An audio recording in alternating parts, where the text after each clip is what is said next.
أعوذ بالله من الشيطان الرجيم بسم الله الرحمن الرحيم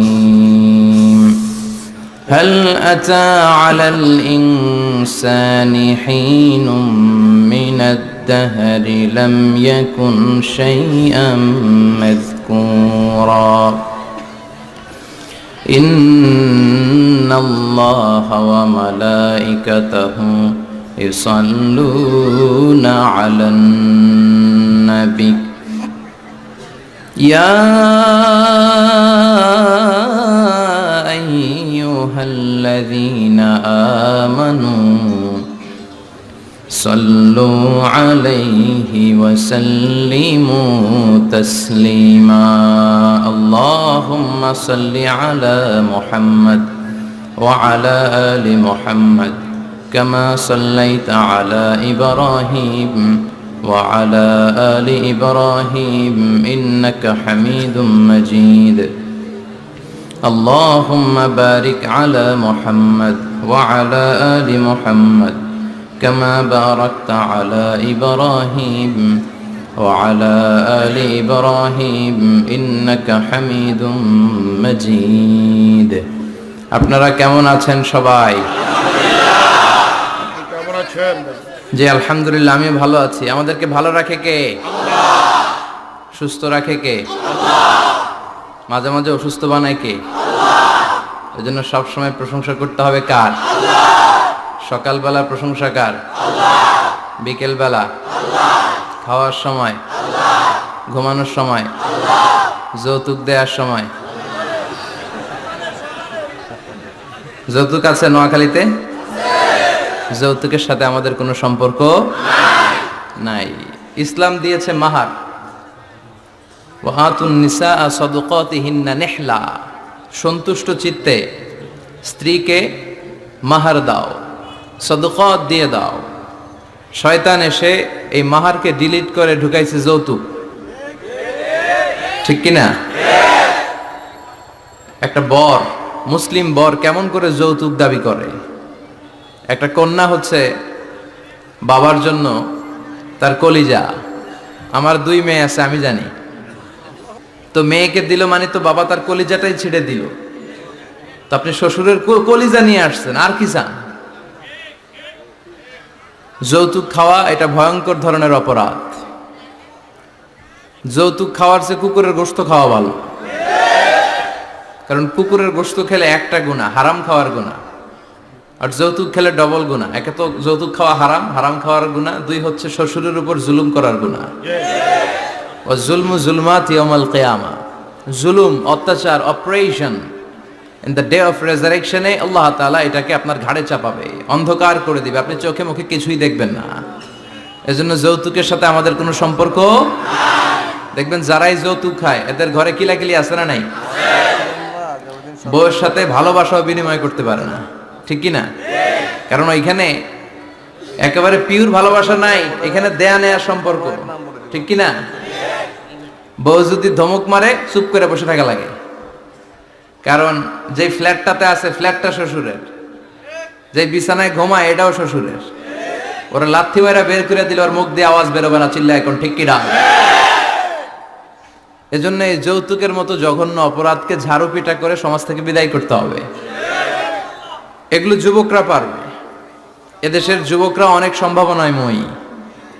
এদেশের যুবকদের মধ্যে আছে প্রাণ ঢালা উচ্ছ্বাস, শক্তি। যুবকদের দেহের রক্ত গরম না? এই গরম রক্তগুলারে ইসলামের কল্যাণে কাজে লাগাতে হবে। আমাদের মুক্তিযুদ্ধে যারা লিড দিয়েছিল তারা কারা? যুবক না? কিছুদিন আগে কোটা আন্দোলন হয়েছে না একটা? লিড দিয়েছে যুবকরা। তারপর নিরাপদ সড়ক চাই, লিড দিয়েছে কারা? বুড়া মুরব্বীরা? যুবকেরা। এজন্য যুবকেরা, তোমাদের ইবাদত আল্লাহর কাছে অনেক প্রিয়, তোমাদের কাজগুলোর দাম আল্লাহর কাছে অনেক বেশি। In the day of judgement, কিয়ামতের দিন আল্লাহ তাআলা 7 শ্রেণীর ব্যক্তিকে তার আরশের নিচে ছায়া দিবে। এর মধ্যে 2টাই হচ্ছে যুবক। একটা হচ্ছে ওই যুবক শাবুন নাশাআ ফি ইবাদাতিল্লাহ, যে যুবক তার যৌবনটাকে আল্লাহর ইবাদতে কাজে লাগায়, যে যুবক তার যৌবন বয়সে পর্নোগ্রাফি দেখে না, হিন্দি সিনেমা দেখে না, দুম্মা চলে দুম দেখে না, তুজে দেখা তুহে জানা সানাম, এগুলো তারা দেখে না, অশ্লীল কোনো কিছুই তারা দেখে না, এই সময়টা তারা আল্লাহর ইবাদত করে কাটায়। আর আরেক শ্রেণীর যুবক, যে যুবককে পাপ কাজের জন্য, পরকীয়ার জন্য অফার করা হয়, সুন্দরী মেয়ে তাকে অফার করে, দেখো আমি সুন্দরী, সুস্নিগ্ধা, অনন্যা, প্রিয়ংবদা, সুহাসিনী, সুকেশিনী, সুভাসিনী, অসূর্যম পোষা, মেঘ কালো কেশ, কাজল কালো চুল, হরিণের মতো ডাগর ডাগর আমার দুটি চোখ। কিন্তু যুবক সেদিকে ভ্রুক্ষেপ করে না। ওই যুবক বলে ইন্নী আখাফুল্লাহ, আমি একজনকে ভয় পাই, তিনি কে? যাদের হৃদয়ে আছে আল্লাহর ভয়, তারা কভু পথ ভুলে যায় না। আল্লাহর প্রেম ছাড়া এই দুনিয়ায় কারো কাছে কোনো কিছু চায় না। রাতের আধারে যারা সেজদাতে রয়, দু চোখের স্রোতে নদী যেন বয়, ছলনার হাছানি যতই আসুক পেছনে ফিরেও সে তাকায় না।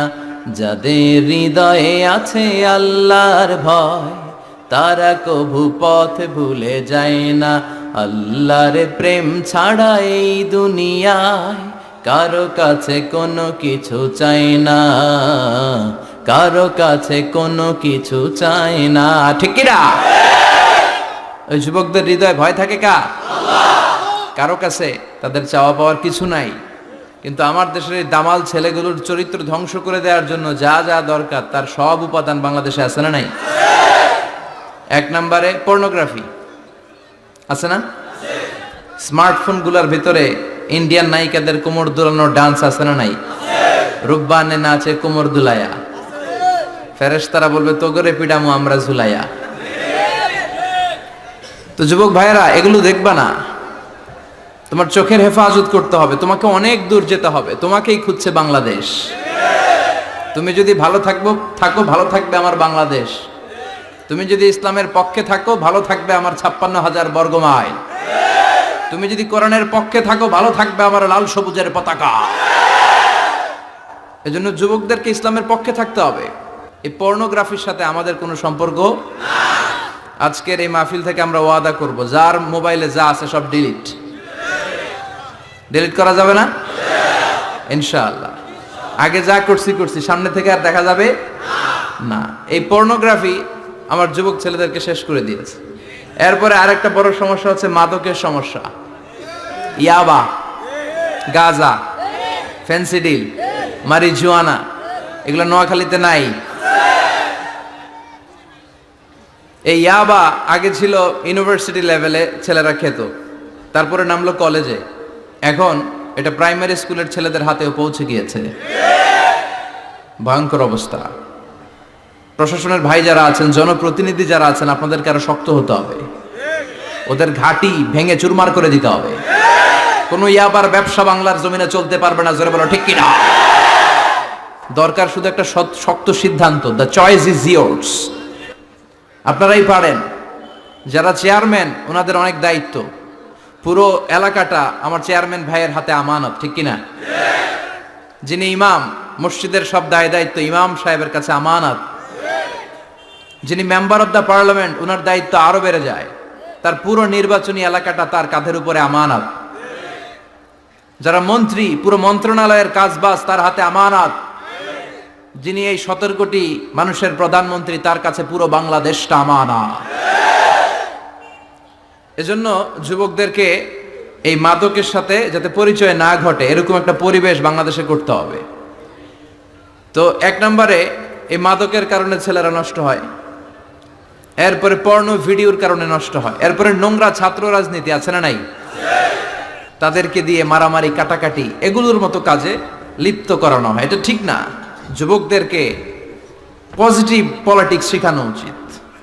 এদেশে পজিটিভ পলিটিক্সের একটা ট্রেন্ড চালু করা দরকার, যেখানে মারামারি, কাটাকাটি থাকবে না, মেধার ভিত্তিতে ক্যাডার নিয়োগ হবে, ঠিক কিনা? ছাত্র দলের নেতা হতে হবে ডক্টরেট করা, ছাত্রলীগের নেতা হতে হবে ডক্টরেট করা। যত ছাত্র রাজনীতির বড় বড় নেতারা আছে এরা শিক্ষিত হতে হবে, কারণ তারা আমাদেরকে পথ দেখাবে। তারা সামনে হাঁটবে, আমরা পিছনে পিছনে হাঁটবো, ঠিক কিনা? তো এই জাতীয় যে ইনকনসিস্টেন্সি আছে, এগুলো থেকে আল্লাহ আমার দেশকে তুমি হেফাজত করো। আমাদের জনপ্রতিনিধি ভাইরা যারা আছেন, ওনারা চাইলেই পারে, আমরা তাদের জন্য দোয়া করি, তারা যেন সত্যিকার অর্থে একটা সুজলা সুফলা শস্য শ্যামলা ডিজিটাল বাংলাদেশ আমাদেরকে উপহার দেয়। তাদের জন্য দোয়া আছে না নাই? যারা দেহের তাজা প্রাণ বিলিয়ে দিয়ে আমাদের জন্য বাংলা ভাষাটারে রেখে গেল, ওই ভাষা শহীদদের জন্য আমাদের দোয়া আছে না নাই? যারা ৭১ সালে মুক্তিযুদ্ধ করে দেশটারে স্বাধীন করলো, এই মুক্তিযোদ্ধা ভাইদের জন্য দোয়া আছে না নাই? যারাই এই দেশের জন্য কন্ট্রিবিউট করেছে তাদের সবার জন্য আমাদের পক্ষ থেকে দোয়া। আর যারাই দেশের শত্রু, যারাই দেশের বিপক্ষে, আমরাও তাদের বিপক্ষে, জোরে কোন ঠিক কিনা? এজন্য যুবক ভাইয়েরা, তোমাদেরকে জ্বলে উঠতে হবে আপন শক্তিতে, ঠিক কিনা? রবির স্লোগান, জ্বলে ওঠো। মুমিনের ঈমান হতে হবে এমন ঈমান যেটা জ্বলে ওঠে, তাহলে বোঝা যাবে ওইটা আসল ঈমান, ঠিক কিনা? যে ঈমান প্রয়োজনে জ্বলে ওঠে না, যে ঈমান সত্য ন্যায়ের কথা বলে না, যে ঈমান প্রয়োজনে জ্বলে ওঠে না, যে ঈমান সত্য ন্যায়ের কথা বলে না, যে ঈমান বাস্তবে নাই, যে ঈমান অন্তরে নাই, মুখে শুধু ফাঁকা বলি, কি করে তারে বলো ঈমানে বলি, কি করে তারে বলো ঈমানে বলি, কি করে তারে বলো ঈমানে বলি, ঠিক কিনা? যে ঈমান ঈমানে ভুলে নাস্তিকতার মঞ্চে ওঠে, এরকম আছে না নাই? যে ঈমান বাতিল মতের দোসর হয়ে ফায়দা লুটে, যে ঈমান শুধুই কেবল খায় দায় আনন্দ করে, যে ঈমান দেখে না যে আরাকানে ভাইরা মরে, যে ঈমান ময়দানে নাই, যে ঈমান বাস্তবে নাই, মুখে শুধু ফাঁকা বলি, কি করে তারে বলো ঈমানে বলি, কি করে তারে বলো ঈমানে বলি, কি করে তারে বলো ঈমানে বলি, ঠিক কিনা? এজন্য ঈমান হতে হবে পাক্কা ঈমান। ঈমান জ্বলে উঠতে হবে বারুদের মতো, যদি অন্যায় দেখে চিল্লা এখন, ঠিক কিনা? আল্লাহ আমাদেরকে সেই অর্থে প্রকৃত মুমিন হওয়ার তুমি তৌফিক দাও। আজকের মাহফিলে আসতে পেরে আমরা খুশি না বেজার? আসুন আল্লাহর দরবারে আমরা ফরমালি শুকরিয়া জানাই। আমরা পড়ে নেই কালিমাতুশ শুকর, আলহামদুলিল্লাহ। অনেক ওলামায়ে কেরাম দাওয়াত করেছেন। আজকের প্রোগ্রামের সভাপতি হচ্ছেন আমার ভাই, খুব সম্ভব, কি নাম যেন আপনার? আবেদ সাইফুল কালাম। আবেদ সাইফুল কালাম, অত্র এলাকার চেয়ারম্যান। আল্লাহ আমাদের সভাপতিকে তুমি কবুল করো। পাশাপাশি আরো যাদের মাথায় টুপি পরিয়ে দিলাম তাদেরকেও কবুল করো। চমৎকার এক দৃশ্যের অবতারণা ঘটিয়েছে আজকের ইন্তেজামিয়া কমিটি। এরকম আমার এক্সপিরিয়েন্স নাই আর কি, যারা অতিথি তাদেরকে টুপি পরিয়ে বরণ করা। আল্লাহ ভাইদেরকে তুমি ইসলামের জন্য কবুল করো, তারা যেন আমরণ দেশের দশের ইসলামের খেদমত করতে পারে, তুমি তৌফিক দাও। অনেক আলোচক আপনারা দাওয়াত করেছেন, আলহামদুলিল্লাহ। যারাই এখানে কথা বলেছে নিঃসন্দেহে কোরআন থেকে বলেছে, কারণ আমাদের তাফসিরুল কোরআনের মাহফিলের সিলেবাস একটা, এটার বাইরে থেকে আমাদের কথা বলার সুযোগ আছে? আমরা যদি এখানে ত্রিপিটক থেকে কথা বলি, গীতা বাইবেল থেকে কথা বলি, রামায়ণ মহাভারত থেকে কথা বলি, আপনারা কেউ শুনবেন? আপনারা বলবেন যে হুজুর এই বইটা থেকে কথা বলেন। আমাদের সিলেবাস হচ্ছে কোরআন। চিৎকার করে বলতে হবে, আমাদের সিলেবাস কি? কোরআন। এই কোরআন দিয়ে দেশের সব আইনগুলো হোক, আমরা চাই কি চাই না? এই কোরআনটা সংসদ ভবনে থাক, চাই কি চাই না? ক্যান্টনমেন্টে থাক, চাই কি চাই না? সচিবালয়ে থাক, চাই কি চাই না? দেশের প্রতিটি অঙ্গনে কোরআনের কথাগুলো ছড়িয়ে পড়ুক, কোরআনের আলোতে আমরা যেন আলোকিত হই। আল্লাহ বলেছেন, this is the book whereof there is no doubt in it and a guidance to those who are মুত্তাকিন। এটা এমন বই যে বই একটাও ভুল নাই, আছে? একটাও সন্দেহ নাই, আছে? এজন্য ছেলে মেয়েদেরকে কোরআন পড়াবেন, রাজি আছেন তো? কোরআন যেন প্রতিদিন আমাদের তেলাওয়াত হয়, একটি আয়াত হলেও যেন প্রতিদিন আমরা বঙ্গানুবাদ পড়ি। মাতৃভাষায় কোরআনটাকে বুঝতে হবে, এটা সবচেয়ে বড় ফরজ। বাংলা বুঝি না এমন কি কেউ এখানে আছেন? তো আমরা সবসময় এই বইটা থেকে কথা শুনি, এই বইটা সবার, এই বইটা বিএনপির ভাইদের, এটা আওয়ামী লীগের ভাইদের, এটা জাতীয় পার্টির ভাইদের, এটা জামাত ইসলামের, এটা পীরের মুরিদের, এটা তাবলিগের ভাইদের, এটা আস্তিকদের, এটা নাস্তিকদের, এটা হিন্দুদের। এটা আলাদা কারণ, এটা সবার। এই কিতাবটা হিন্দুদেরও কিতাব, ওরা পড়ে না তো আমি কি করব? ইসলাম এটা কি কুক্ষিগত আমার বাপের ধর্ম? সবার ধর্ম, সবার। ওরা মানে না তো আমি কি করব? বিশ্বনবী উনি সবার নবী। বিশ্বনবী কি শুধু আমাদের নবী? উনি হিন্দুদেরও নবী, উনি বৌদ্ধদেরও নবী, উনি অগ্নি উপাসকদেরও নবী, উনি নারীদের নবী, উনি পুরুষদের নবী, উনি আরবদের নবী, উনি অনারবদের নবী, উনি বিশ্বনবী। উনি বিশ্বনবী, সবার জন্য এসেছেন, as a father, as a husband, as a lawgiver, as a lawmaker, as a reformer of the society, as a commander, as a messenger. Muhammad is the superman of the world. স্বামী হিসেবে, বাবা হিসেবে, নেতা হিসেবে, সমাজ সংস্কারক হিসেবে, আইন প্রণেতা হিসেবে, সর্বোপরি একজন নবী হিসেবে মুহাম্মদ সাল্লাল্লাহু আলাইহি ওয়াসাল্লাম গোটা বিশ্বের মানুষের কাছে সুপারম্যান। সুপারম্যান ছিলেন তো, যে সবকিছু করে দেখাতে পারে আল্লাহর রহমতে। বিশ্বনবীকে তো আল্লাহ এই বরকত দিয়েছে, বিশ্বনবীর হাতে বরকত, পায়ে বরকত। বিশ্বনবী যদি কোনো বাচ্চার মাথায় হাত বুলিয়ে দিত, ওই বাচ্চার মাথার চুল বড় হয়ে যেত। এক ভণ্ড নবী আসলো, মুসাইলামাতুল কাযযাব, সে কয় আমিও নবী। সবাই কয় তাহলে তুমিও আমাদের বাচ্চার মাথায় হাত বুলায় দাও।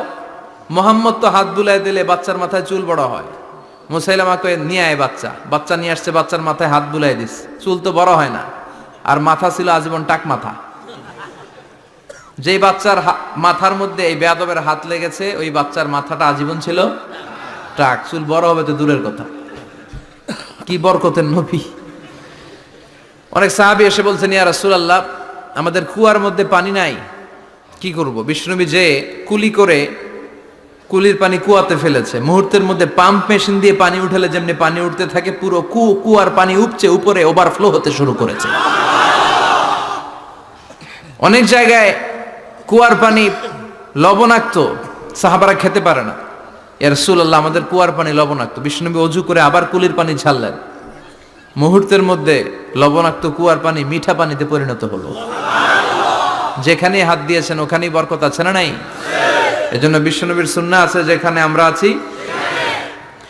আসলে আমরা সরাসরি কোরআনের দিকে যাই, কারণ এই কিতাবে অনেক বরকত। আমি আমার খুতবার শুরুতে আল কোরআন আল কারীমের 29তম পারার একটি সূরা, সূরাতুল ইনসান, এই সূরার একটি আয়াত তেলাওয়াত করেছি। এই সূরার আলোকে আজকের এই চমৎকার রজনীতে আমরা কিছু কথা শুনবো ইনশাআল্লাহ। পড়েন। এখন যেমনি আপনারা চুপচাপ, শেষ পর্যন্ত চুপচাপ থাকবেন তো? নাকি ওঠা বসা করবেন না? তাহলে আদব নষ্ট হবে। আদব নাই তো কিচ্ছু নাই, আদব আছে তো সব আছে, ঠিক কি না? সূরার নাম হচ্ছে সূরাতুল ইনসান। সবাই বলেন সূরার নাম, আরো জোরে বলেন ইনসান। 29তম পারায় অবস্থিত। কোন পারায়?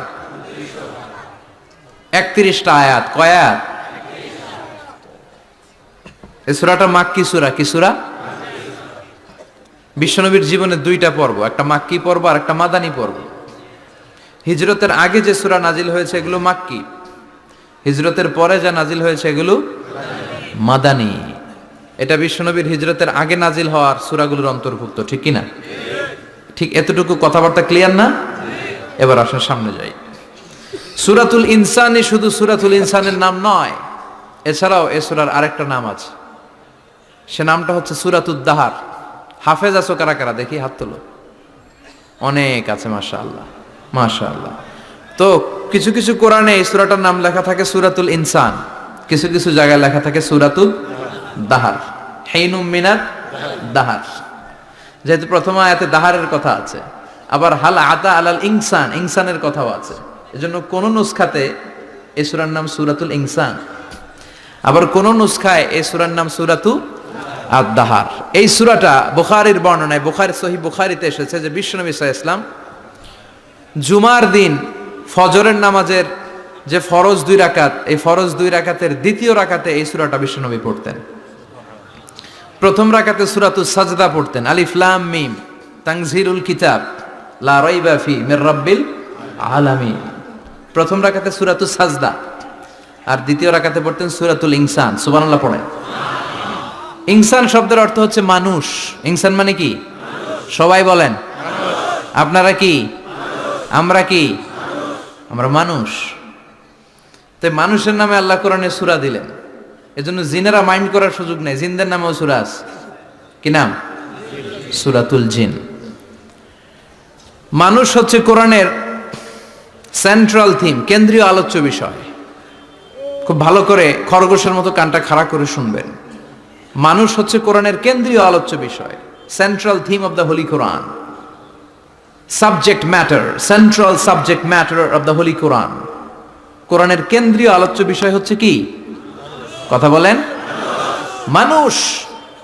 মানুষকে নিয়ে কোরআনে যত কথা, মানুষকে নিয়ে যত আয়োজন, সবকিছু মানুষকে নিয়ে। এজন্য মানুষই হচ্ছে কোরআনের কেন্দ্রীয় আলোচ্য বিষয়। চিল্লায় পড়েন আল্লাহু আকবার। আবার আল্লাহ বললেন, গোলাম, এই কোরআনের প্রথম সূরার নাম ফাতিহা, দ্বিতীয় সূরার নাম হলো আল বাকারা। বাকারা শব্দের অর্থ হলো গাভী। আর এই কোরআনের সর্বশেষ সূরার নাম হলো সূরাতুন নাস। নাস মানেও মানুষ। আল্লাহ বুঝাতে চাইলেন, কোরআন শুরু করেছি প্রাণীর নামে একটা সূরা দিয়ে, আর এই কোরআনটারে শেষ করেছি মানুষের নামে একটা সূরা দিয়ে।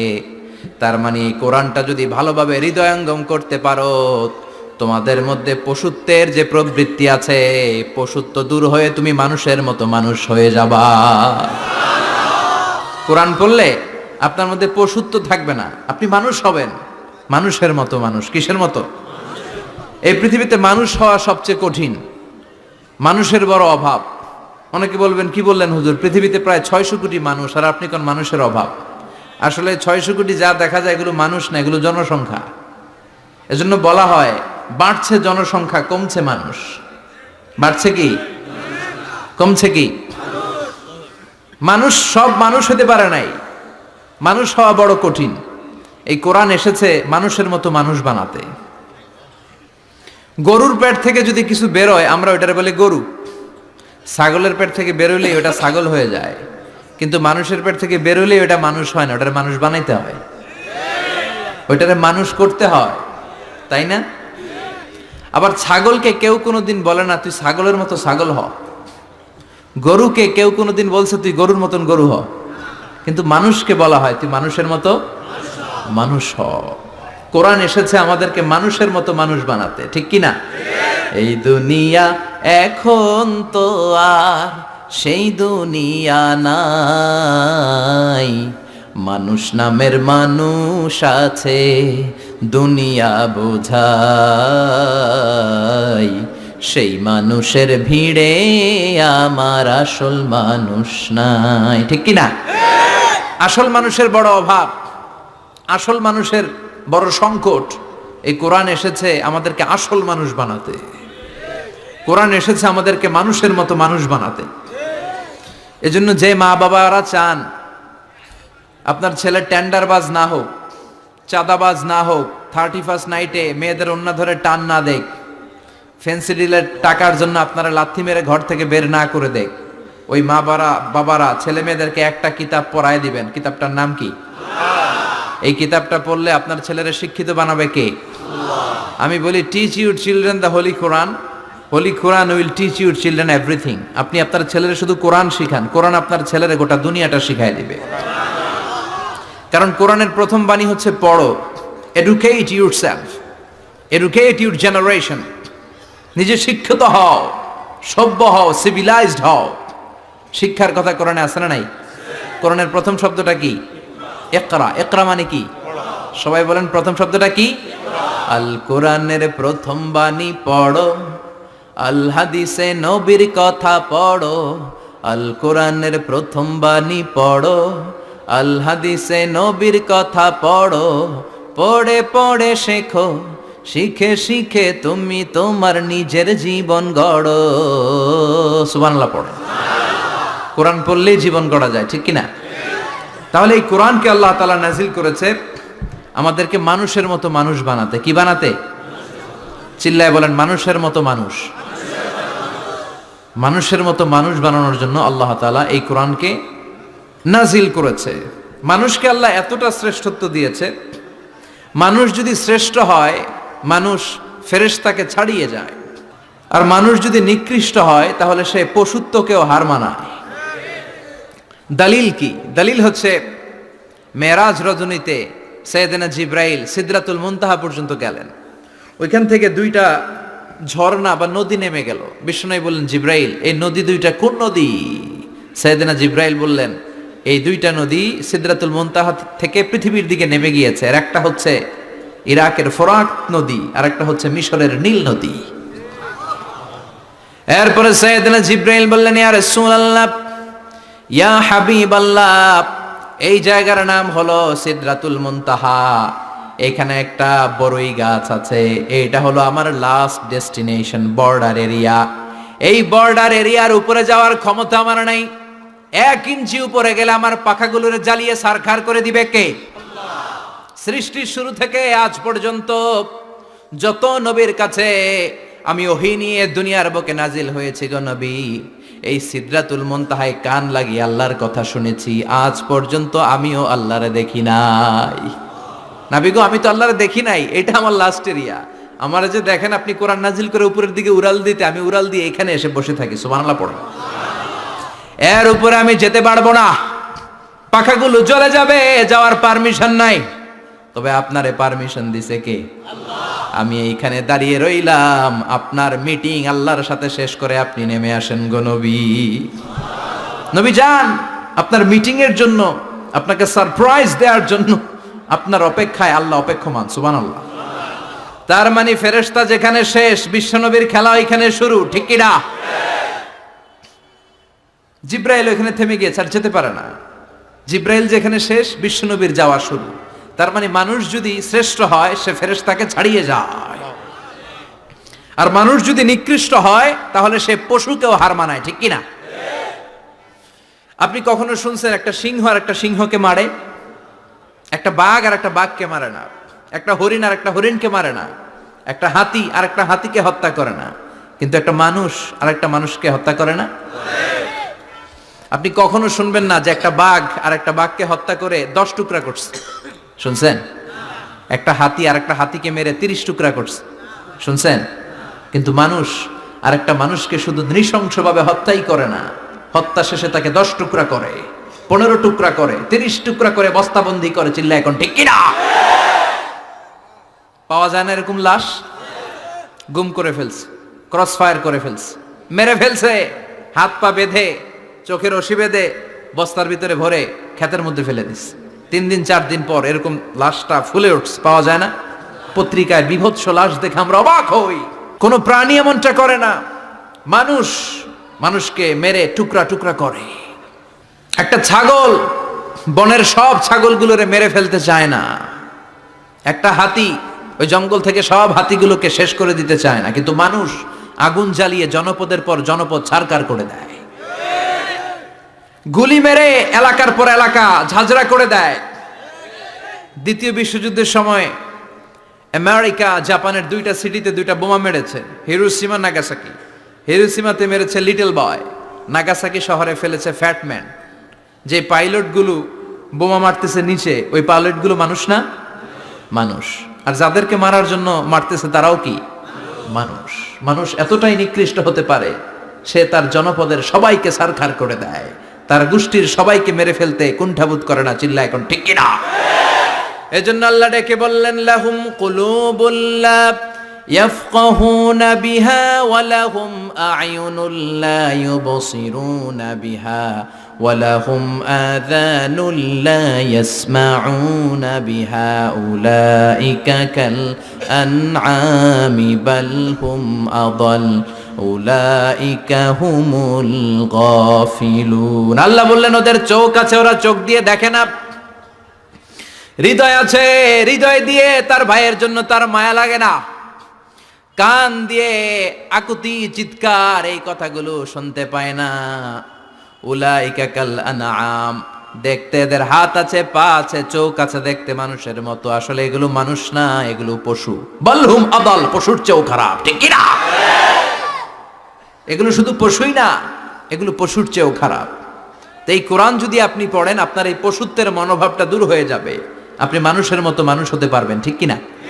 এজন্য আল্লাহ মানুষের নামে একটা সূরা দিলেন, সূরার নাম আল ইনসান। সূরার নাম সবাই বলেন আরো জোরে। ইনসান মানে কি? আরো জোরে কোন? আমরা সবাই কি? মানুষ। মানুষ নিয়ে মানুষের মধ্যেও কৌতূহলের শেষ নাই। বিজ্ঞানীদের মতে মানুষ হচ্ছে হোমোস্যাপিয়েন্স গ্রুপের একটা প্রজাতি, যার বিবেক আছে, বাক শক্তি আছে, বুদ্ধি আছে, চেতনা আছে, উপলব্ধি করার মতো ক্ষমতা আছে। চিল্লা এখন ঠিক কিনা? মানুষের আসল রূপটা কি, মানুষ আসলে কেমন, এ নিয়ে মানুষেরই গবেষণার শেষ নাই। আপনারা একজন জার্মানি দার্শনিক আছে কার্ল মার্কস, নাম শুনে থাকবেন, শুনছেন না? উনি অনেক গবেষণা করে পাইলেন মানুষ হচ্ছে পেট সর্বস্ব জীব। মানে মানুষের পেট ঠান্ডা তো দুনিয়া ঠান্ডা। উনি গবেষণা করে পাইছে মানুষের পেট ঠিক তো সব ঠিক। উনার পরে আরেক দার্শনিক আসলো, ওনার নাম হচ্ছে ভ্লাদিমির লেনিন। ওনার বাড়ি হচ্ছে রাশিয়া। উনি রাশিয়ান স্কলার, ফিলোসোফার। উনি এসে বললেন না, মানুষের পেট সমস্যা বড় সমস্যা নয়, মানুষের আসল সমস্যা হচ্ছে যৌন সমস্যা, সেক্স সমস্যা। মানুষের সেক্স ঠান্ডা তো সব ঠান্ডা। চার্লস ডারউইন, ইংল্যান্ডের আরেক দার্শনিক, উনি এসে বললেন তারা দুজন যা বলছে সব ভুল বলছে। মানুষের পেটের সমস্যা আসল সমস্যা না, মানুষের সেক্স সমস্যাও আসল সমস্যা না। আসলে মানুষ মানুষই না, মানুষ হলো বান্দর। মানুষ কি? বানর থেকে সময়ের বিবর্তনে, কালের বিবর্তনে বানরগুলো মানুষ হয়ে গিয়েছে। মাথার তার যদি একটু ঢিলা হয়, যা হয় আর কি। তাহলে একদল বলে মানুষের পেটের সমস্যা বড় সমস্যা, আরেক বুদ্ধিজীবীরা বলে মানুষের খাদ্যের সমস্যা বড় সমস্যা, কেউ বলে যৌন সমস্যা বড় সমস্যা, আরেক আবাল বলে মানুষ মানুষ না, মানুষ হলো বান্দর। আল্লাহ বলে একটাও ঠিক কইতে পারে নাই, ঠিক কি না? আল্লাহ বলে মানুষ তাদের পেটের সমস্যা বড় সমস্যা নয়, মানুষের যৌন সমস্যা বড় সমস্যা নয়, কশিন কালেও মানুষ বানর নয়। মানুষকে আমি আল্লাহ নিজ তত্ত্বাবধানে তৈরি করেছি। মানুষ হলো আশরাফুল মাখলুকাত। মানুষ কি? আশরাফুল মাখলুকাত, গোটা সৃষ্টিকুলের মধ্যে সেরা। এজন্য নূরের ফেরেশতাও মানুষকে সেজদা দিতে বাধ্য হয়েছে। চিল্লা এখন ঠিক কিনা? তুমি মাটির আদমকে প্রথম সৃষ্টি করিয়া ঘোষণা করিয়া দিলে শ্রেষ্ঠ বলিয়া, তাই তো নূরের ফেরেশতা করে আদমকে সেজদা, ঠিক কি না? তাই তো নূরের ফেরেশতা করে আদমকে সেজদা, সবার চেয়ে সম্মান দিলে মাটির আদমকে। পড়েন আল্লাহু আল্লাহু তুমি জাল্লে জালালুহু, শেষ করা তো যায় না গে তোমার গুণগান। আল্লাহু আল্লাহু সুবহানাল্লাহ পড়েন। আল্লাহ বলেন পেটের সমস্যা সমস্যা, কিন্তু আসল সমস্যা না।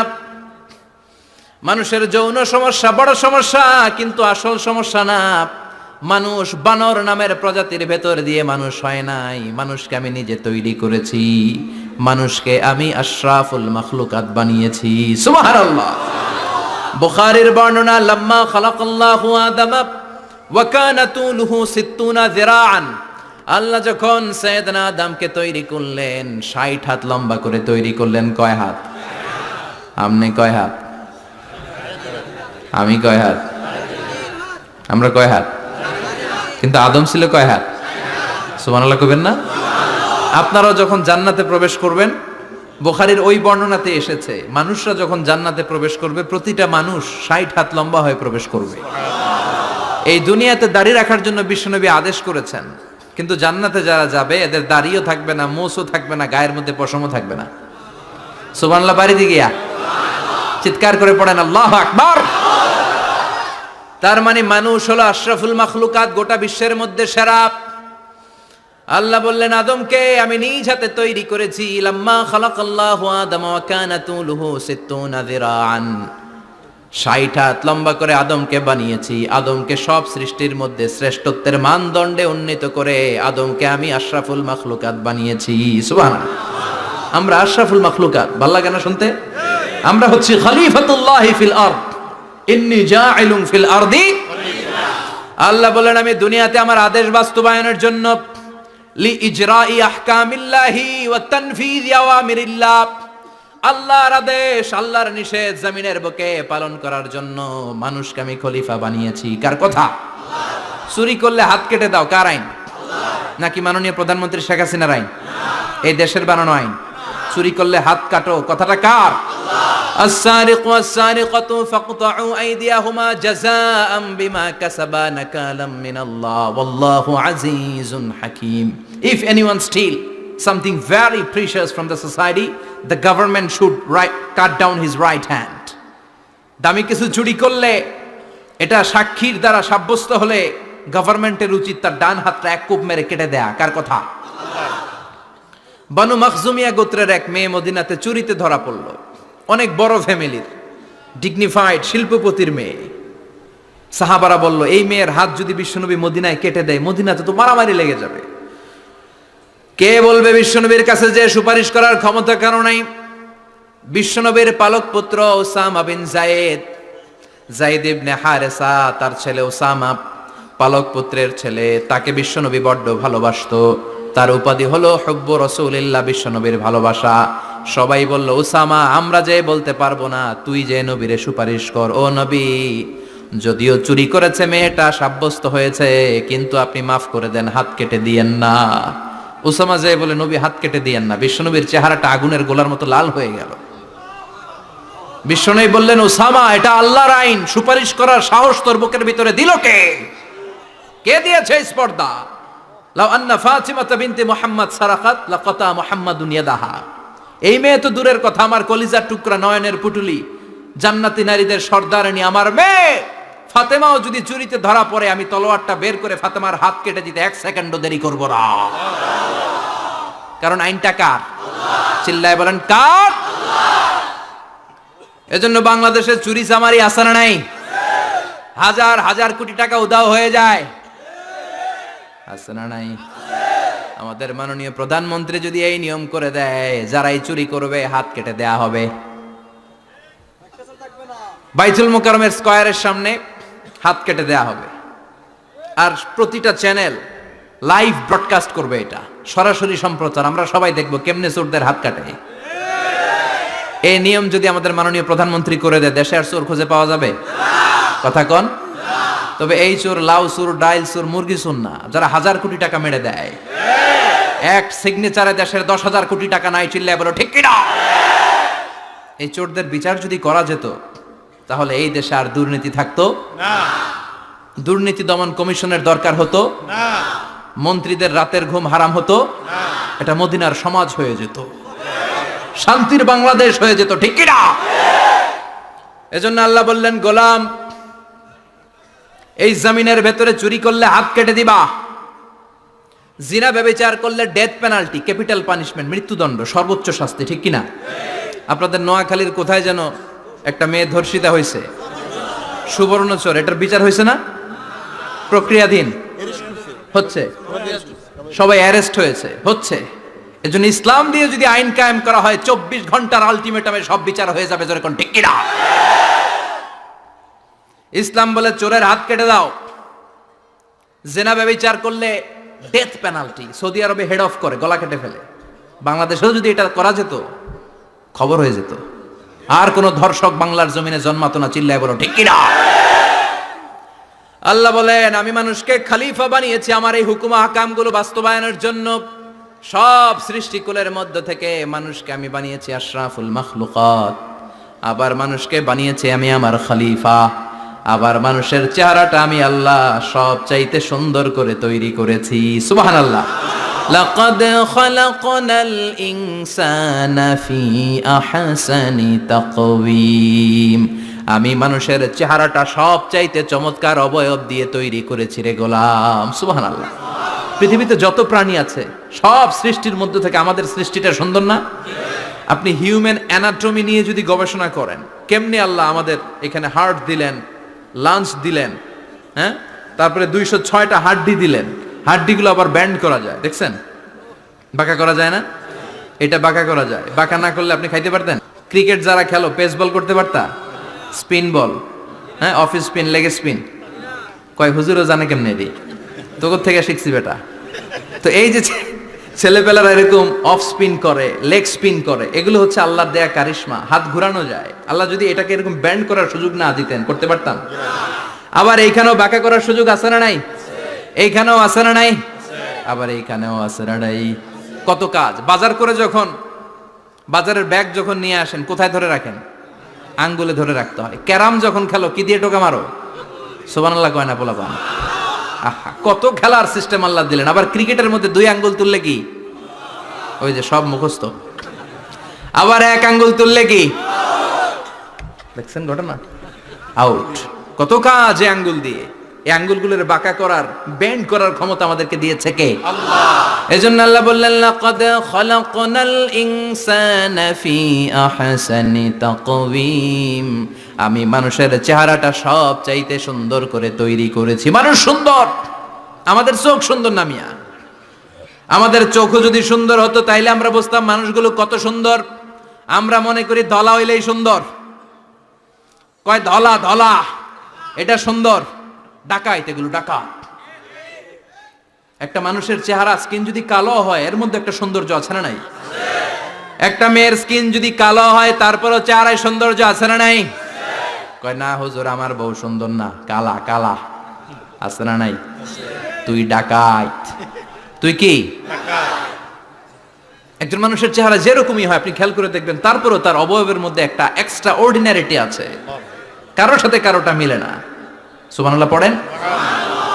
এজন্য প্রতিদিন স্ত্রীরে বলবেন, স্ত্রী তুমি সুন্দরী, তুমি অনন্যা, তোমার চাইতে সুন্দরী গোটা বিশ্বে কেউ নাই। কইবেন না? মুরব্বীরা কয় না, কইতাম না, আগে কইয়া ফেলাইছি। এগুলো বলবেন। এগুলো বললে স্বামী স্ত্রীর মধ্যে ভালোবাসা বাড়াই দিবে কে? আল্লাহ। আমি প্রায় এগুলো বলি, উৎসাহিত করি যে স্বামী স্ত্রীর মধ্যে যে ভালোবাসাটা, এটা পবিত্র, এটা জান্নাতি। এই ভালোবাসা জান্নাতে শুরু হয়েছিল সাইয়েদনা আদম আর হাওয়ার মধ্য দিয়ে। চিল্লা এখন ঠিক কিনা? স্বামী স্ত্রী দুইজনে একের হাতের সাথে আরেকজনের হাত মিলালে হাতের সগীরা গুনাহ মাফ করে কে? আল্লাহ। স্ত্রীর চেহারার দিকে নজর করে তাকালে চোখের গুনাহ মাফ করে দেয় কে? আল্লাহ। স্ত্রীর জন্য প্রতি মাসে যে খরচ দেন, এই টাকাগুলো সদকা দেওয়ার সওয়াব আছে না নাই? আছে। স্ত্রীকে যে দামি দামি ভ্যানিটি ব্যাগ কিনে দেন, এটা তো সওয়াব আছে না নাই? আছে। কক্সবাজারে ঘুরতে নিয়ে গেলে সওয়াব আছে না নাই? আছে। ফুল কিনে দিলে সওয়াব আছে না নাই? বিশ্বনবীও এরকম স্ত্রীর সাথে খুনসুটি করতেন, ভালোবাসা করতেন। এটা হালাল, কিন্তু এটা জায়গা মতো না করে ভাবির লগে করলে মায়ের আছে না নাই? আছে। ভালোবাসার গান জায়গা মতো শোনাতে হবে। স্ত্রীকে ভালোবাসার গান না শুনিয়ে যদি চাচাতো বোনরে শোনাও, শালিরে শোনাও, পাড়ার মেয়েদের সাথে যদি টাঙ্কি মারো, ফিল্ডিং মারো, মায়ের আছে না নাই? তার মানে জায়গা মতো করলে সব সওয়াব। সুবহানাল্লাহ পড়েন। আর বিয়েটারে সহজ করে দিবেন। আমি তো সব জায়গায় বলি, বিয়েটাকে সহজ করে দেন। আমরা বিয়েটারে কঠিন করে ফেলছি। একটা ছেলে এই দেশে 16 থেকে 18 বছর বয়সে ম্যাচিউরড হয়, কিন্তু ওরে বিয়ের পিড়িতে বসায় 32 বছর বয়স। তো বাকি 32 বছর কি আঙ্গুল চুষবে? কথা কন, কি করবে? ও যে পাপ কাজ করে, ও যে পর্নোগ্রাফি দেখে, ও যে মাস্টারবেশন করে, এগুলোর পার্সেন্টেজ গুনাহ মা বাবার আমলনামায় আছে না নাই? মা বাবার এত সহজে পার পেয়ে যাবেন না। ছেলে মেয়েগুলারে সময় হলে বিয়ে দিয়ে দেন। বিয়ের চেয়ে ভালো কাজ পৃথিবীতে আছে? যেই সমাজে বিয়ের খরচ বেড়ে যায়, ওই সমাজে জেনার খরচ কমে যায়। বিয়ে করতে লাগে 10 লাখ, জেনা করতে লাগে 500 টাকা। কথা কন। এজন্য জেনাকে সহজ করবেন না বিয়েকে সহজ করবেন? বিয়ের কথা কইলেই পোলারা কয় তুই নিজের পায়ে দাঁড়া। তো এতদিন ও কার পায়ে দাঁড়াইছে? সহজ করবেন তো? নোয়াখালীর ভাইরা, আল্লাহ তুমি বুঝার তৌফিক দাও। এরপর আল্লাহ বললেন, আমি মানুষকে শুধু আশরাফুল মাখলুকাতি বানাই নাই, আমার খলিফাই বানাই নাই। মানুষের চেহারাটা শুধু আমি সুন্দর করে দেই নাই, গোটা বিশ্বের মধ্যে মানুষকে আমি সবচাইতে শক্তিশালী করেছি। সবচেয়ে শক্তিশালী কে? মানুষ। চিল্লায় বলেন শক্তিশালী কে? আল্লাহ যখন পৃথিবী বানালেন, মুসনাদে আহমদ ইবনে হাম্বালের বর্ণনা, পৃথিবী কাঁপাকাঁপি শুরু করলো। খালি কাঁপে, খালি কাঁপে। পৃথিবীর কাঁপাকাঁপি বন্ধ করার জন্য আল্লাহ পৃথিবীর মধ্যে 7টা টেকটনিক প্লেট বসিয়ে দিলেন। 7টা পাহাড়। 7 tectonic plates creates the mountain range on earth. এই 7টা প্লেট পৃথিবীতে এই পাহাড়গুলো উঁচু নিচু টিলা টপ্পর তৈরি করেছে। হ্যাঁ, পৃথিবীব্যাপী যত পাহাড় আছে এই টেকটনিক প্লেটের কারণে। ওয়াজআলনাল জিবালা আওতাদা, পৃথিবী কাঁপতে শুরু করলো সৃষ্টির পর। পৃথিবীর কাঁপাকাঁপি বন্ধ করে দেওয়ার জন্য আল্লাহ পৃথিবীর ভেতরে পাহাড় ঢুকিয়ে দিলেন। পাহাড় পেরেকের মতো গেড়ে দেওয়ার পরে পৃথিবীর কাঁপাকাঁপি বন্ধ হয়ে যায়। সুবহানাল্লাহ। ফেরেশতারা অবাক হয়ে বলে, মাবুদ, পৃথিবীর কাঁপাকাঁপি বন্ধ হলো কেমনে? আল্লাহ বললেন, ও ফেরেশতারা, পৃথিবীর মধ্যে আমি পাহাড়কে গেড়ে দিয়েছি। পাহাড় গেড়ে দেওয়ার কারণে পৃথিবীর কাঁপাকাঁপি বন্ধ হয়ে গেছে। ফেরেশতারা বললেন, তাই নাকি? পাহাড়ের এত বড় শক্তি। ইয়া রাব, হাল মিন খালকিকা আশাদ্দা মিনাল জিবাল। আপনার এই সৃষ্টিকুলের মধ্য থেকে পাহাড়ের চাইতে বেশি শক্তিশালী কিছু আছে নাকি?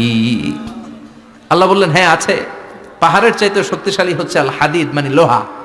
পাহাড়ের চেয়ে শক্তিশালী কি? এই লোহার নামে কোরআনে সূরা আছে না নাই? সূরার নাম কি? কথা বলেন। وأنزلنا الحديد فيه بأس شديد।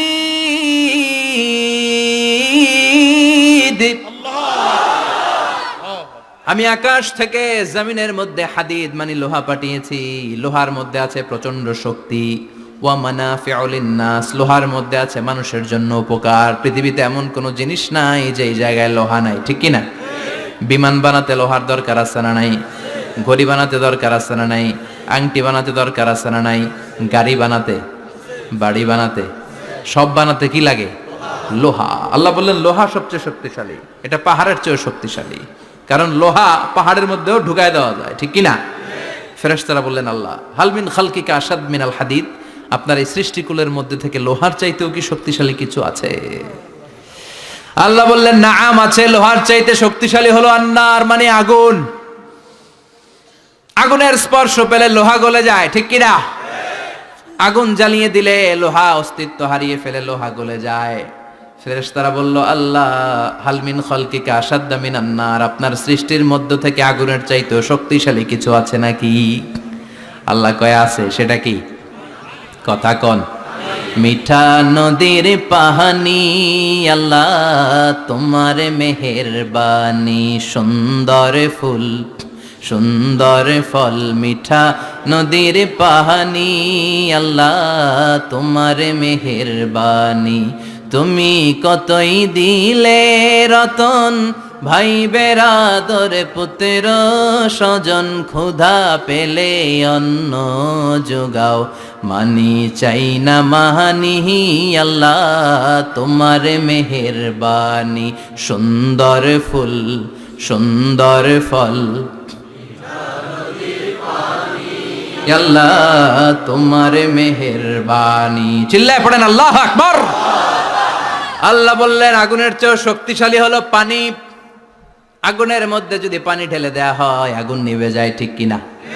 ফেরেশতারা বলল, আল্লাহ, আল মিন খালকিকা আশাদ্দা মিনাল মা, আপনার সৃষ্টিকুলের মধ্যে পানির চাইতেও শক্তিশালী কিছু আছে নাকি? আল্লাহ কইলেন, আছে। সেটা হইল আর রিহ, মানে বাতাস। সুবহানাল্লাহ কোন। কারণ বাতাসের ঝাপটায় পানি দোলা খায়। বাতাসের ঝাপটায় পানির মধ্যে উচ্ছ্বাস তৈরি হয়, সাগরে জলোচ্ছ্বাস হয়, ঠিক কিনা? বাতাস ধাক্কা মারলে পানিতে দোলা লাগে, সিডর হয়, নার্গিস হয়, আইলা হয়, মহাসেন হয়, ঘূর্ণিঝড় হয়। পানির চাইতে বাতাস বেশি শক্তিশালী। ফেরেশতারা অবাক হয়ে বলে, আল্লাহ, তাহলে আপনার সৃষ্টিকুলের মধ্য থেকে বাতাসের চাইতেও শক্তিশালী কিছু আছে নাকি? আল্লাহ কয় আছে।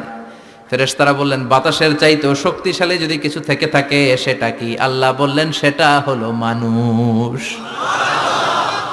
বনি আদম, আল ইনসান। তবে ওই মানুষ, যেই মানুষ দান করে।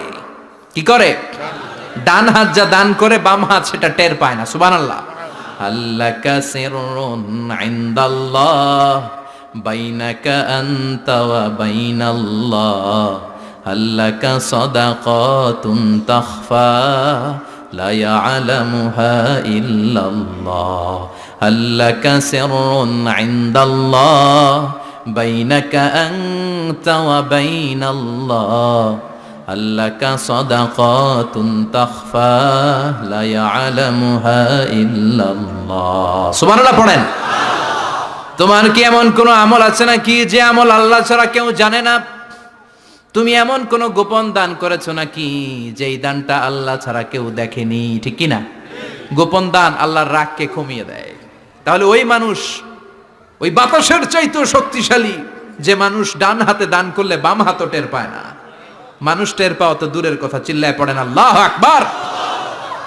এজন্য আল্লাহ বললেন, মানুষকে আমি আশরাফুল মাখলুকাত বানালাম, মানুষকে আমি আমার খলিফা বানালাম, মানুষের চেহারাটা সুন্দর করলাম, আবার মানুষকে আমি সব চাইতে শক্তিশালী করে বানালাম। তার এই আল্লাহর কোরআন যদি ঠিক মতো পড়া যায়, মানুষের মতো মানুষ বানিয়ে আপনারা জান্নাতি বানাবে কে? তার মানে এই কোরআন পড়লে মানুষের মতো মানুষ হওয়া যায়। চিল্লায় বলেন, কি হওয়া যায়? সবাই বলেন, মানুষের মতো মানুষ হতে চান তো সবাই? সবাই চাই? আসুন দেখি মানুষের নামে সূরায় আল্লাহ কি বললেন, পড়েন।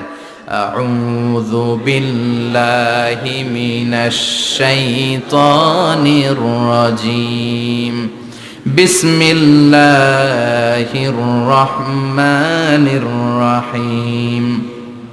হাল আতা আলাল ইনসানি হিনুম মিনাদ দাহরি লাম ইয়াকুন শাইআম মাযকুরা। আল্লাহ বললেন, মানুষের জীবনের একটা সময় ছিল যেই সময়টা উল্লেখ করার মতো মানুষ কিছুই ছিল না। সুবহানাল্লাহ। প্রত্যেক মানুষের জীবনে এমন একটা সময় ছিল যেই সময়টাতে উল্লেখ করার মতো সে আসলে কিছুই ছিল না, তার অস্তিত্বই ছিল না, সে জিরো ছিল, তাকে জিরো থেকে হিরো বানিয়েছে কে? আল্লাহ। হাল আতা আলাল ইনসান, এই হাল হচ্ছে ইস্তেফাম তাকরিরি, বিমানা কাদ আতা আলাল ইনসান, অবশ্যই অবশ্যই মানুষের জীবনে এমন একটা সময় এসেছে, লাম ইয়াকুন শাইআম মাযকুরা, উল্লেখ করার মতো সে কিছুই ছিল না। কার কথা? মুফাসসিরিন একরাম ইনসান দ্বারা এখানে দুইটা জিনিস বুঝিয়েছেন, এক হলো সাইয়েদনা আদম, আর এক হলো আমরা সবাই। এই পৃথিবীতে মানুষ বানানোর তিন ক্যাটাগরি। ক্যাটাগরি নাম্বার 1, মাও নাই বাবাও নাই, এই সিস্টেম আল্লাহ কার বানাইছে? কথা বলেন। আবার শুধুমাত্র মা আছে বাবা নাই, এই সিস্টেমে কাকে বানালেন? আবার বাবাও আছে মাও আছে, এই সিস্টেমে কারে বানালেন? আমাদেরকে বানালেন। আবার সাইয়েদনা আদমকে আল্লাহ যখন বানালেন, তিনি বানালেন মিন তিনিন লাযিব, এঁটেল মাটি থেকে বানালেন। এঁটেল মাটি দিয়ে কাঠামো বানানো যায় না, স্ট্রাকচার করা যায় না। এঁটেল মাটি জমিন থেকে নিয়ে আল্লাহ রেখে দিলেন 40 বছর। চিল্লায় বলেন, কয় বছর? আর আকাশকে বললেন, ইয়া সামা ওয়ামতিরি আলাইহি 40 সানা, ও আকাশ এই মাটির উপরে 40 বছর তুমি বৃষ্টি দাও। 40 বছর এঁটেল মাটির উপরে বৃষ্টি জমতে জমতে জমতে জমতে এটা হয়ে গেল হামাইম মাসনুন, কাদামাটি। সুবহানাল্লাহ পড়ে।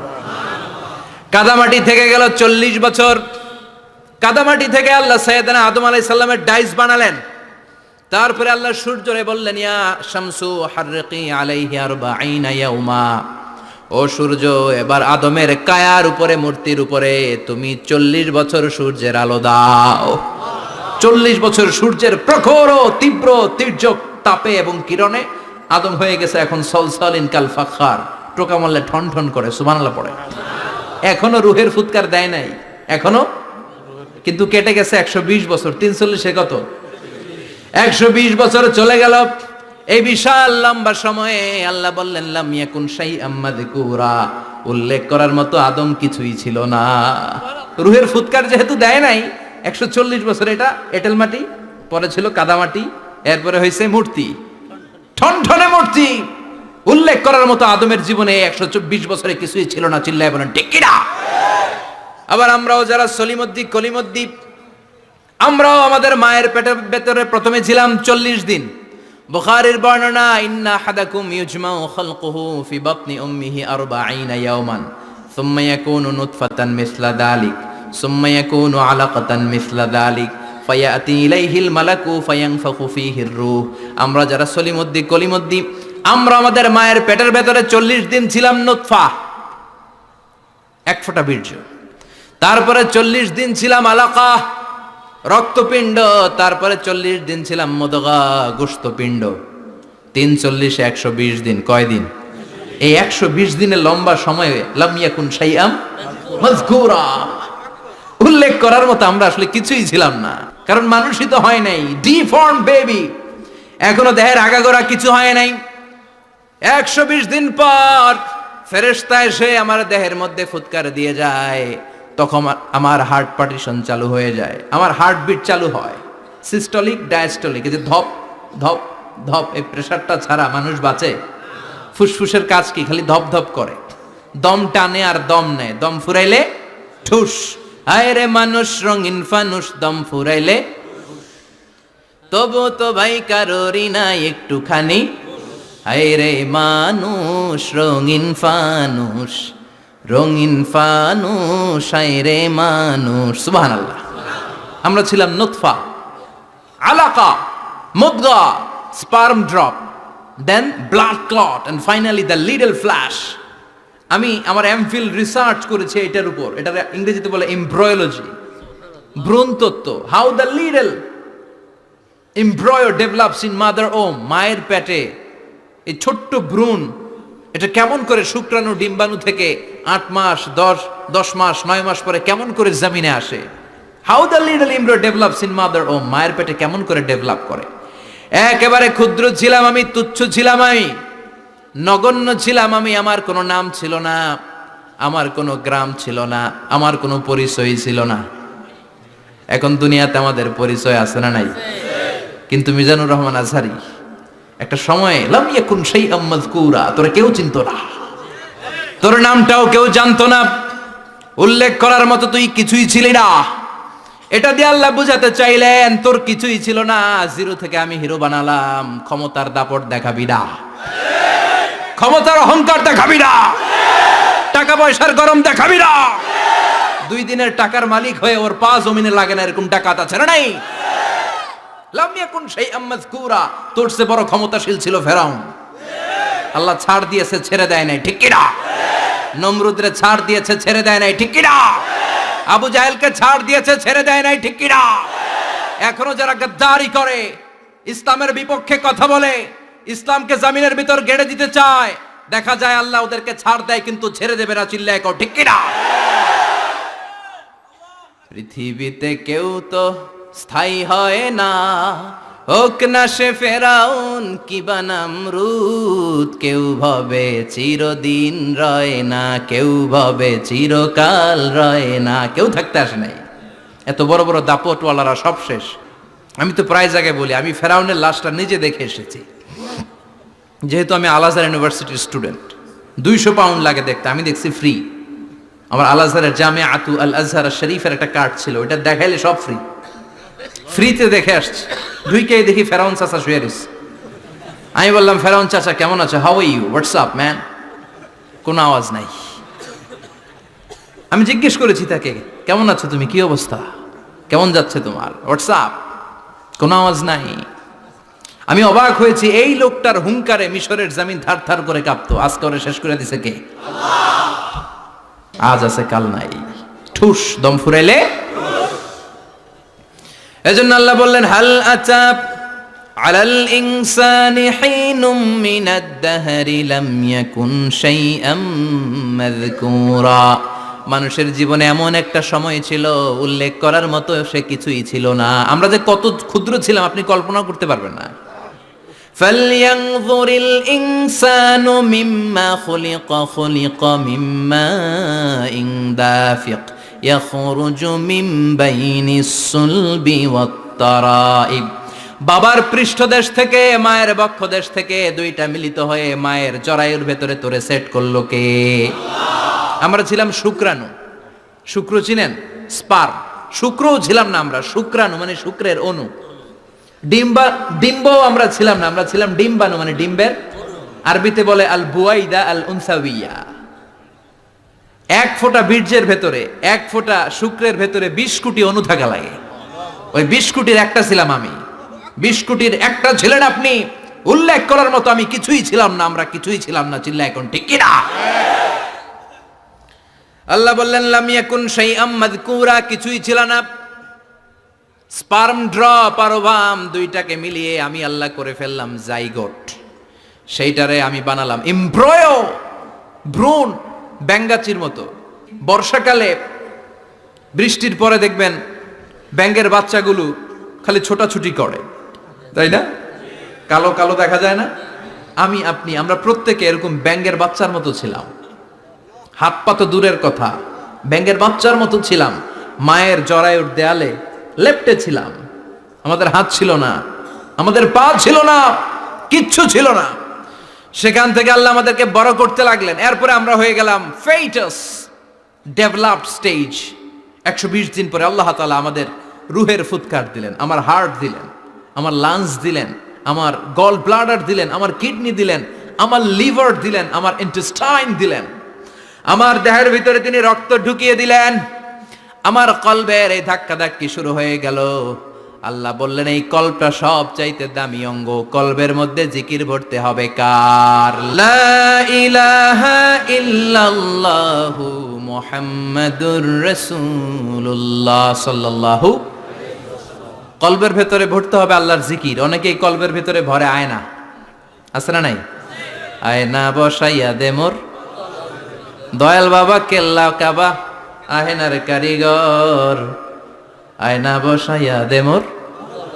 তোর বাবার কলবেই তো আয়না নাই, তোরই কি আয়না দিবে বেটা? বিশ্বনবী কখনো বলেছেন কলবে আয়না বসাতে? বিশ্বনবীর সাহাবারা কলবে বসাতে হবে আল্লাহর জিকির। আলা বিযিক্রিল্লাহি তাতমাইন্নুল। দুনিয়ার কোনো কিছু কলবকে ঠান্ডা করতে পারে না, একমাত্র আল্লাহর জিকির ছাড়া। চিল্লা এখন ঠিক কিনা?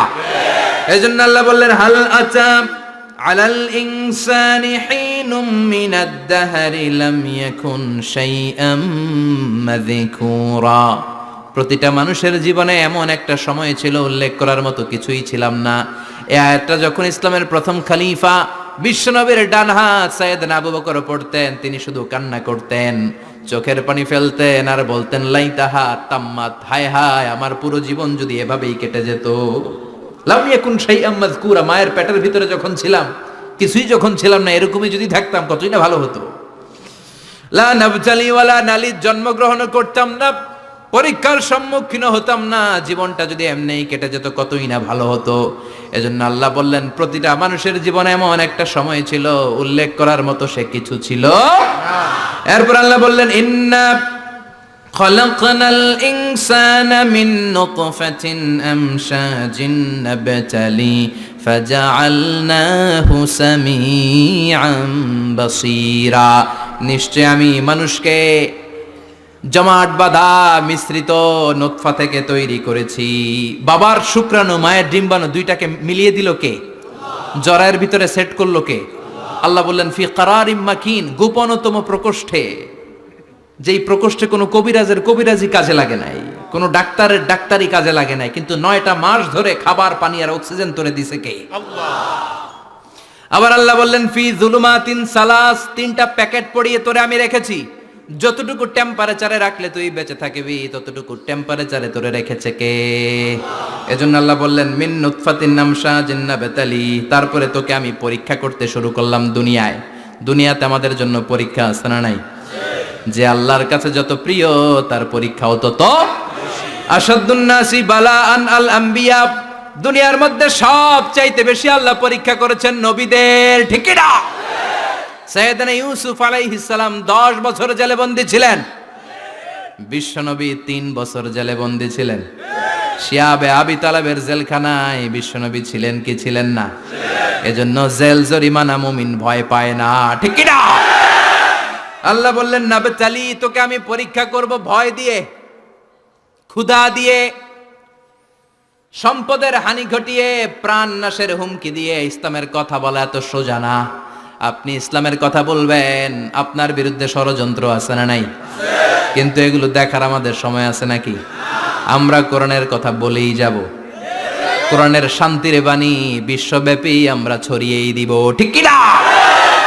আল্লাহ বললেন সামিআম বাসীরা, এরপরে তোরে আমি চক্ষুষ্মান বানালাম, তোকে আমি কান দিলাম, চোখ দিয়ে দেখার সুযোগ দিলাম। চোখ আমাদেরকে দান করেছে কে? এই দুটি চোখ দিয়েছ বলে দেখি যে কত অপরূপ, নয়নাভিরাম খেতে খামারে জুড়াই জ্বালা বিধুর ধূপ, তোমার দেয়া চোখের শুকুর জানাবো তার ভাষা কই, যতই দেখি ততই যেন পলক ছাড়া চেরই, ঠিক কি না? নেয়ামত আর নেয়ামত, এই দু চোখ দিয়ে দেখি, এজন্য আল্লাহ বললেন আলাম নাজআল লাহু আইনাইনি ওয়া লিসানাও ওয়া শাফাতাইনি ওয়া হাদাইনাহুন নাজদাইন। ও বান্দা, তোরে কি আমি চোখ দেই নাই? তোরে কি আমি জিহ্বা দেই নাই, ঠোঁট দেই নাই? চোখ দিয়েছে কে? আল্লাহ। কখনো ভাবছেন কি নিয়ামত নিয়ে আমরা ঘুরে বেড়াই? যার চোখ নাই সে জানে চোখ না থাকার কি জ্বালা। 2 মিলিমিটার ডাইমেনশনের ছোট্ট এই চোখ নিয়ে আমার ভাইরে আমি যেমনে দেখি, আবার দূরের সূর্যের দিকে তাকালেও একই অ্যাঙ্গেলে দেখি, ঠিক কি না? ক্যামেরার মধ্যে অনেক দূরের জিনিস দেখা যায় না, কিন্তু এই চোখ দিয়ে লক্ষ কোটি মাইল দূরে থাকা তারা নক্ষত্রগুলোকেও দেখা যায়, ঠিক কি না? এই ক্যামেরার ভেতরে জুমিং পাওয়ার যদ্দূর আছে, কমসে কম তার 20 গুণ জুমিং পাওয়ার আল্লাহ চোখের ভেতরে দিয়েছে। ক্যামেরাতে যে পরিমাণ মেগাপিক্সেল আছে তার চেয়ে কয়েকশো গুণ বেশি মেগাপিক্সেল আল্লাহ চোখের ভেতরে ঢুকিয়ে দিয়েছে। আমরা যখন কোনো জিনিসের দিকে তাকাই, একটা লাইট এসে রিফ্লেক্ট করে, সেটা আবার ব্যাক করে আমার চোখের পেছনে রেটিনা থাকে। কি থাকে? এই রেটিনাতে যে নক করে, নক করার সাথে সাথে ওই আলোটাকে ইলেকট্রিক্যাল সিগন্যালের মাধ্যমে ট্রান্সমিট করে এটা ব্রেইনের একটা এরিয়া আছে, ভিজুয়াল এরিয়া, ভিশন এরিয়া, ওই ভিজুয়াল এরিয়াতে পাঠায়। তখন মুহূর্তের মধ্যে আমরা এটা দেখে ফেলি। এই দেখার জন্য কত কিছু হয়ে গেল, কিন্তু আমরা টের পাই না। 1 সেকেন্ডের কয়েক হাজার ভাগের কম সময়, 1 মাইক্রোসেকেন্ড, তারও কম সময়, 1 ন্যানো সেকেন্ডে আমরা তাকাই আর দেখি। কোন সুবহানাল্লাহ। আবার আল্লাহ কান দিলেন, সাউন্ড ওয়েভ তৈরি হয়, শব্দ তরঙ্গ আমাদেরকে শুনতে সাহায্য করে। এগুলোকে বলে ইয়ার ক্যানেল। এই ক্যানেলের ভেতর দিয়ে ঢুকে। অনেকে বলে এই পেছানো পেছনে এগুলো আল্লাহ দিল কেন? মা খালাকতা হাযা বাতিলা। আল্লাহ কোনো কিছুই এমনি এমনি দেয় নাই। সুবহানাল্লাহ পড়ে। এমনি এমনি না, এই যে কানের ভেতরে পেছানো পেছনে এগুলো আমরা যেন ঠিকঠাক ভাবে শুনতে পাই, এজন্য দিয়েছেন। সাউন্ড, শব্দ তরঙ্গটা এসেই এই ক্যানেল দিয়ে ঢুকতে হয়। আপনি কান কেটে যদি কান কাটা রমজান হয়ে যান, কিচ্ছু শুনতে পাবেন না। কান কাটা রমজান শুনছেন? ছোটবেলা আমরা শুনতাম কান কাটা রমজান। তো এই কান যদি আপনি কেটে দেন, আপনি কিন্তু কিছু শুনতে পাবেন না। এটা এয়ার ক্যানেল। এই ক্যানেল দিয়ে ঘুরে ঘুরে ঢুকতে হবে ভিতরে। ঢুকেই এয়ার ড্রাম আছে, এয়ার ড্রামে এটা নক করে। মানবদেহের সবচেয়ে 206টা হাড্ডির মধ্যে থেকে সবচেয়ে ছোট সাইজের হাড্ডি থাকে কানের ভেতরে। এটার আবার 3 ভাগ, outer air, middle air, the inner air. 3টা স্টেজ পার হয়ে এটা ব্রেনের ভেতরে হেয়ারিং নার্ভ আছে, শুনবার জন্য যে স্নায়ু আল্লাহ তৈরি করেছে, ওই স্নায়ুতে যে নক করে, এই নক করা মাত্রই আমরা শব্দটা শুনতে পাই। সুবহানাল্লাহ পড়বেন না? এজন্য আল্লাহ বললেন ফাজআলনাহু সামিআম বাসীরা। তোকে আমি চোখ দিলাম, তোকে আমি কান দিলাম। শুধু চোখ কান দিয়ে আমি থেমে থাকি নাই। ইন্না হাদাইনাহুস সাবিলা ইম্মা শাকিরা ওয়া ইম্মা কাফুরা। আমি আল্লাহ চোখ আর কান দিয়ে থেমে যাই নাই, তোকে আমি সঠিক রাস্তাটা দেখিয়ে দিলাম। আমাদেরকে রাস্তা দেখাইছে কে? আল্লাহ। আল্লাহ বলে দিলেন এটা ডান পথ, এটা বাম দিক। ডান দিকে যাবি তো জান্নাতে ঢুকবি, বাম পথে যাবি তো জাহান্নামে যাবি, ঠিক কি না? এজন্য সব নবীরা ছিল ডানপন্থী, সব নবীরা ডান দিকে চলতো। এজন্য আমরাও ডান দিকে চলি। কথা কন? আমরা সবাই ডানপন্থী। কোন পন্থী? আরো জোরে বলেন, কোন পন্থী? আল্লাহ ডান দিকের রাস্তা দেখিয়ে দিলেন আর বললেন হেদায়েত কেউ দিতে পারে না, হেদায়েত দিতে পারে কে? এরপর আল্লাহ বললেন ইম্মা শাকিরা ওয়া ইম্মা কাফুরা। তুমি শুকরগুজার বান্দাও হতে পারো, আবার কাফেরও হতে পারো। The choice is years. তোমাকে আমি স্বাধীনতা দিলাম। ফেরেশতা আর আল ইনসান, মানুষের মধ্যে মৌলিক ডিফারেন্স এটাই যে ফেরেশতাকে কোনো স্বাধীনতা দেয়া হয়নি, আর আমাদেরকে স্বাধীনতা দিয়েছে কে? পথ আল্লাহ দুইটা দেখিয়ে দিয়েছে। যদি শুকরগুজার হও, আমি নিয়ামত বাড়িয়ে দেব। আর যদি কুফরি করো, জেনে রাখো আমার আযাব বড় কড়া। আমি আল্লাহ সব সময় ধরি না, ধরলে ধরে, ধরে ধরে না, ধরলে আল্লাহ সারে না। তুমি শাকুর হতে পারো, আবার কাফুর হতে পারো। এখানে আল্লাহ তাআলা মানুষের হিউম্যান বিহেভিয়ারাল ক্যারেক্টারিস্টিক্স নিয়ে কথা বলছেন, যে এক একটা মানুষের কত রূপ হতে পারে। আমার এক বিহেভিয়ার, ভাইয়ের এক বিহেভিয়ার, আপনার এক বিহেভিয়ার, এক একজনের এক এক ম্যানার, এক এক অ্যাটিটিউড। একজনের অ্যাটিটিউডের সাথে আরেকজনের অ্যাটিটিউডের কোনো মিল আছে? আল্লাহ এখানে কেবল দুইটার কথা বললেন, শাকিরা, ইম্মা শাকিরা ওয়া ইম্মা কাফুরা। তুমি শুকরগুজারও হতে পারো, আবার চাইলে কাফুরাও হতে পারো। সুবহানাল্লাহ পড়েন। মানুষের আচরণ নিয়ে এভাবে আল্লাহ কোরআনে অনেক কথা বললেন। এক জায়গায় আল্লাহ বললেন আজুলা, মানুষ কি আরেক জায়গায় বললেন মানুআ, আরেক জায়গায় বললেন জাজুআ, আরেক জায়গায় বললেন যলুমান জাহুলা, আরেক জায়গায় বললেন ইয়াউসা। এক এক মানুষ এক এক ধরনের। কিছু মানুষ আছে যা শুনে খালি ভুলে যায়, আছে না নাই? কিছু মানুষ আছে একবার শুনলে আর ভুলে না। আমাদের জাতীয় কবির নাম কি? জোরে বলেন। ওনার মেমোরিটা ছিল ফটোজেনিক মেমোরি।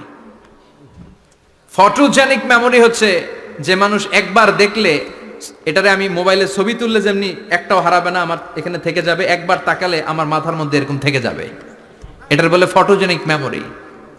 কাজী নজরুল ইসলামকে আল্লাহ তাআলা এই ফটোজেনিক মেমোরি দান করেছে, কোন সুবহানাল্লাহ। উনি কিছু ভুলতেন না, একবার বললেই সব মনে থাকতো। আর কিছু লোক আছে ভুলে যায়। আল্লাহ বললেন ওয়ালাকাদ আহিদনা ইলা আদামা মিন ক্বাবলু ফানাসিয়া ওয়া লাম নাজিদ লাহু আজমা। আমি আমার প্রথম মানুষ, প্রথম নবীকে একটা আদেশ করেছিলাম, কিন্তু আদেশ পালন করতে আদম সেটা ভুলে গেছে। ওয়ালাম নাজিদ লাহু আজমা, এই আদেশ পালনে তাকে আমি দৃঢ় চিত্ত পাই নাই। পাইবো কেমনে? ভুলে গেছে। তো বাপ বললে পোলারা বলবে না? এই জন্য বিষ্ণু বলেছেন নাসিয়া আদম ফানাসিয়া বানু, আদমও ভুলে যায়, এই জন্য আমরাও ভুলে যাই। আদম আলাইহিস সালামের বয়স ছিল 1000 বছর। পৃথিবীর সব মানুষগুলোর রুহু আল্লাহ রাখলেন সাইয়েদনা আদমের সামনে। সাইয়েদনা আদম বললেন, আল্লাহ ওই রুহুটার এত সুন্দর লাগে কেন? এটার নাম কি? কয় ইবনুকা দাউদ, এটা তোমার ছেলে দাউদ। সে বাঁচবে কয় বছর? আল্লাহ বললেন 40 বছর।